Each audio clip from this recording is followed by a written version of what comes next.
Hello, this is Michael for the Art of Outdoor Survival. I'm going to talk about survival wallet.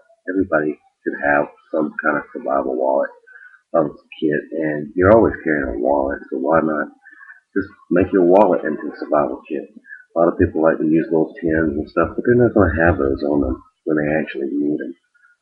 They're usually going to keep those in their survival packs. So the best thing to do, I like to do, is I got this pack safe wallet.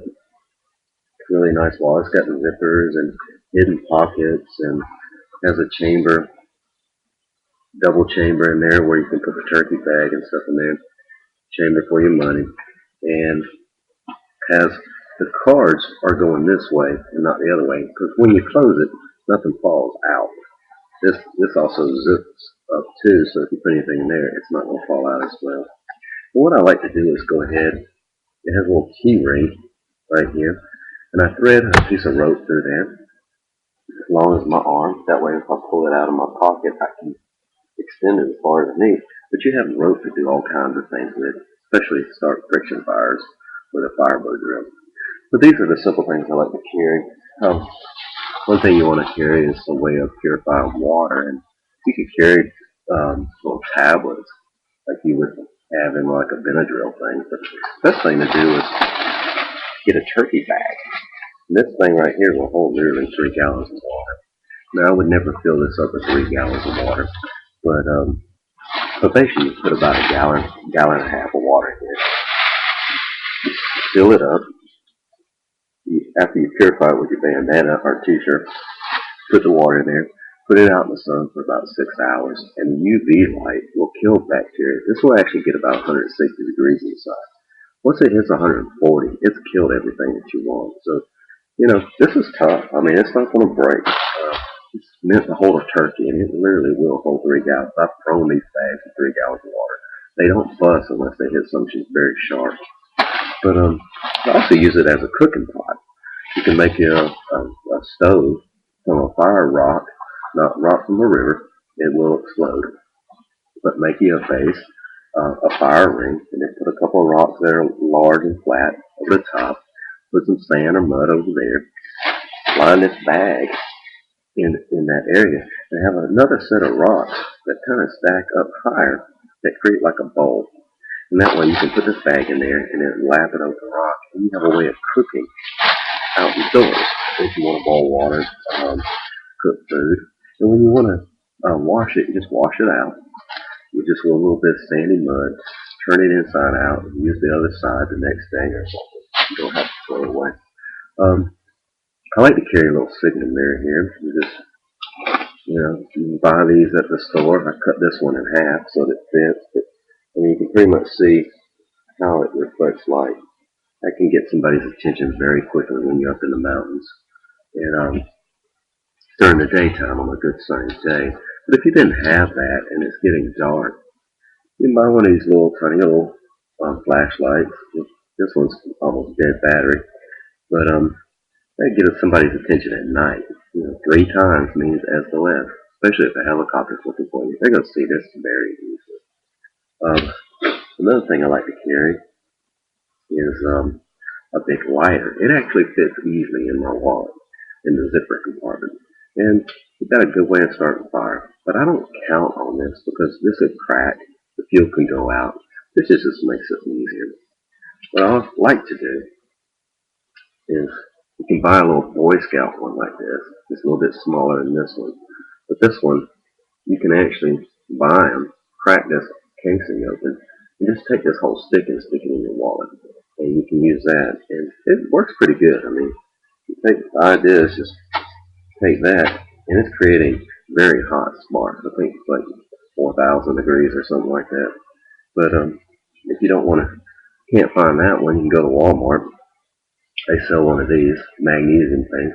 What you can do is just break this off, and this stick you can cut in half, or just keep it whole the best you can. And you can use that, and you can actually hacksaw a piece of this off for scraping to make a magnesium fire. That would easily fit in the wallet. Another thing I like to carry is different types of drugs that you would use. This is Benadryl, NyQuil, Tylenol, whatever kind of medicine that you would need on a normal basis.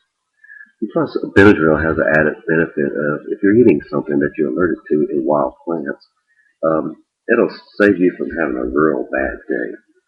And so I definitely like to carry Benadryl. I like to take credit cards, fake cards, and what I do is I cut a slit right here on the end and come all the way down here and leave this exposed as well. And you can wrap fishing line around there. This is spider wire. It's a very thin line, but it's about 30-pound test. It means it's not going to break until 30 pounds. And so this can hold a lot of strength. This is actually the whole spool as you see in the store. That's 125 yards. You see how thin that is. It fits nicely in your wallet. I carry two sizes. This is a 50-pound test. Spider wire. Actually, this one was Berkeley Firewire. That's what this one's called, but it's the same thing as spider wire. Um, Next thing I would like to carry is you take a utilitarian knife, a X-Acto knife, or whatever you want to call it, and you wrap it in duct tape, and you can carry it, and it keeps it from getting rusty or it gets hurt. But these are razor sharp, and you can put it on the end of a stick, cut a little slit, put some pine sap and sand, melt it in there, and that's going to set rock hard. And you've got like a little uno knife you can cut with, do whatever you got to do. I also like to take duct tape, put it on one of those fake credit cards that you get from the store, and I wrap the duct tape this way because you get more on it. And this can be used for everything.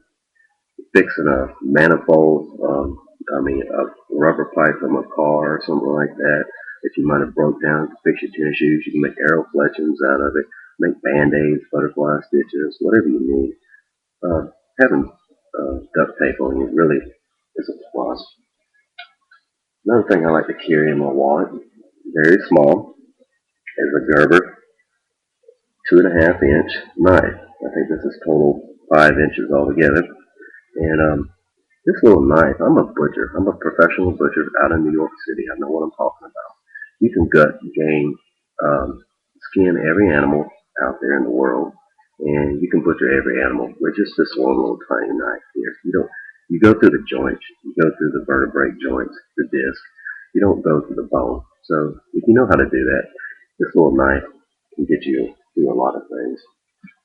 I like to also carry, these are um, fishing leaders, and they have ball swivels on them, like you see here. And this one's almost 3 foot long. I got this at Bass Pro Shop, extremely long. And you can use these for snares, not just for fishing, but for snaring rabbits, coons. I think this one was actually a 50-pound test, and I think there's actually about 7 or 10 snares in there. And it's usually, I put my fishing kit inside the bag with it. That way the plastic keeps the hooks from sticking in my wallet. And speaking of hooks, I like to carry a assorted amount of hooks. And what I do is I take masking tape and lay them down on masking tape and put another layer over the top.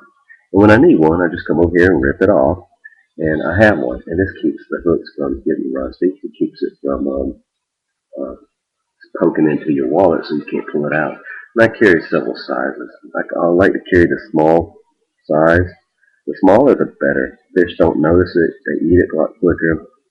And the short shank sets the hook down in the side of their mouth really easy. I also like to carry these little things called skid jigs. This is a 1/64 ounce. You might have to go in a specialty shop to get these. They don't usually sell these at Walmart or something.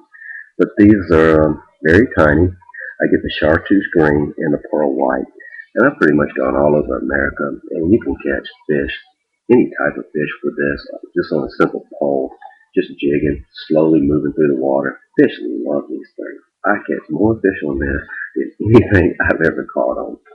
Um, Speaking of that, I rather catch fish on these. I like to catch bigger fish actually on the smaller ones, but I carry a couple of these 32-ounce jigs.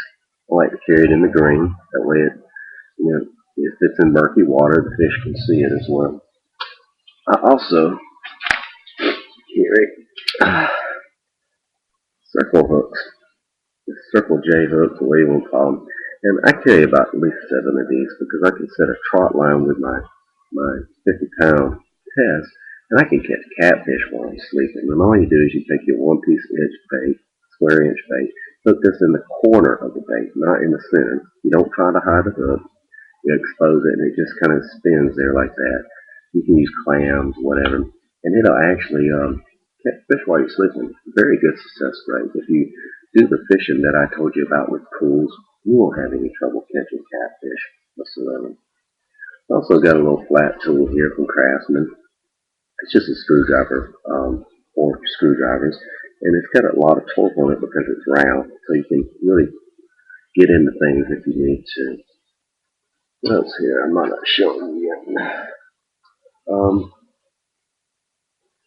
That's pretty much it. I mean, I carry a big hook too. I don't have it on me for some reason. I took it out and it's somewhere in my bag somewhere.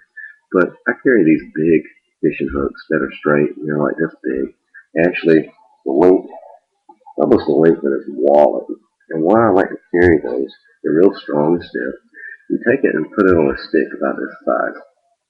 And what you're going to do is you're going to make a groove into the stick right here at the end, and you're going to have the fish hook sticking like this. And you leave this eye open so you can thread your 50 pound. You want to double or triple it, so it's like 150 pounds. Yes. And you're going to run that. You're going to run this little piece of stick, and you're going to take a 20-foot pole that you get from a small tree, a piece of bamboo or something, and you're going to drill out a center section down in the bottom of it, and you're going to stick the stick in there, and you're going to hold it in place by pulling on that string, and it's going to be tied to the upper top of the pole. And what you can do is you can go in there and you can pull the pole down in the pools where you see resting fish and just snag them out like that, and it actually hooks into them. The hook's extremely large, so it's hard for them to rip free from it. And what happens, instead of breaking the pole under stress, that little piece of wood comes out of the big stick, and the fish kind of just go their way, and you just reel them in with the string, and that way you don't break your pole. You don't have to go finding poles. But it's also good if you have it on a pole like that. You can actually stick it down in a burrow hole and pull out turtles. You can pull out snakes. You can pull out all types of animals that are actually burrowing. And another good thing is you want to get coconut out of the tree or fruit out of the tree that you just don't feel safe climbing. You got a 20-foot pole, you're yanking it, and the hook grabs onto the fruit, and you just yank it, and it falls down. And that way you have a way of reaching up real high to get fruit. Our birds, it could be bird nests up there, and you want the baby birds to eat. You can just go there and yank it down, or yank the bird nest to actually use it as a starting a fire. Bird nests make wonderful fire starters. That's pretty much it. Besides the fact that you take the hairband. Sometimes this wallet can get a little bulky. I'll take a hairband and I'll just close it shut. That way, if it gets a little bit too bulky. But other than that, that's pretty much it. I do carry a flat whistle. You can actually carry this in your wallet. I don't recommend doing it. I like to carry it on my neck. The reason being, if you fall and you break your arm and you can't get it in your wallet, you can always somehow get that rope around so you can actually put this in your mouth and start blowing it. Blowing 3 times, it means SOS. It means you need help. And you keep doing that, you're gonna get somebody's attention sooner or later. But that would give you 3 ways of signaling somebody. You got a whistle, because your voice is gonna give out. You got a mirror to reflect, and you got a little night light, and that way people can see you. Hope you enjoyed this. I'm going to have more videos. I'm having somebody that's going to help me do some videos outdoors. And I'll get some of those posted so you can actually see some of this stuff in action. Talk to you later. Bye-bye. This is Michael Griffin for the Art of Outdoor Survival.